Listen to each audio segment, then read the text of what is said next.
Morning mga idol, dito tayo sa breeding section. Ito idol, malas bad news. Ito, nabasag yung isang itlog. So, dalawa na sana itlog ito. Pero yung isang itlog ito mga idol, pinasiter ko dito ko nilagay na lang sa kabila. Itlogin natin ito ulit. Dito ko nilagay yung pangalawang yung isang itlog na ito na bali ang nililimliman nito ay 3 itlog na nililimliman. Subukan natin mga idol kung ano ba, pipisain ba niya yung 3 itlog na binigay ko. Ayun, ang isang itlog na yaya ko sa kanya. Yan o. Nagalit pa yata si wanted.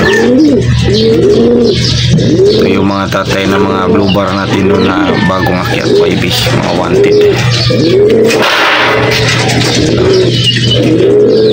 Ito na mga idol sa 3rd breeding cage. Ito, may itlog na to. Nakita ko to kahapon, may itlog na isa.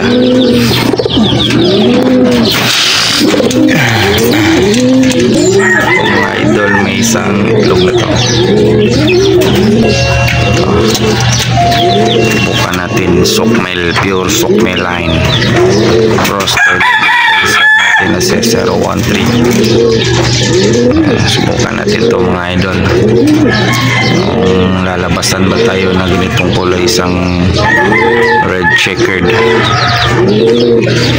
Gusto ko din tong kulay na to, isang silver red checkered.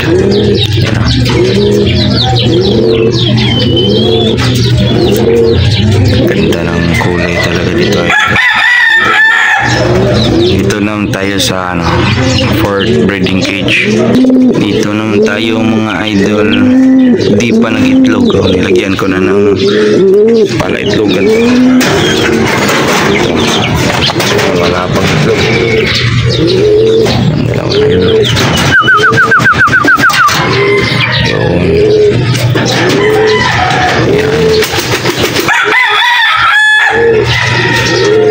Yan yung pangatlong natin, pang-apat na breeder.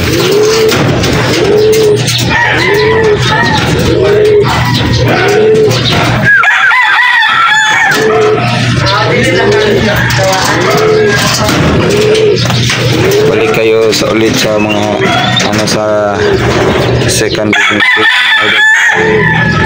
Dito tayo sa 2nd breeder cage.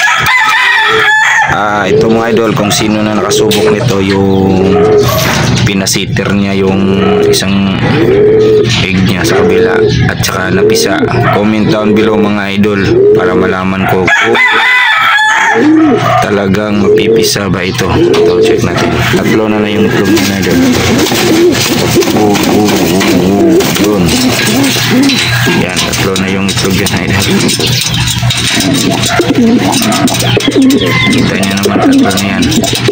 Comment down below mga idol kung napisa ba. Ito ko muna tatapusin ang vlog natin for today mga idol. Maraming salamat. Bye.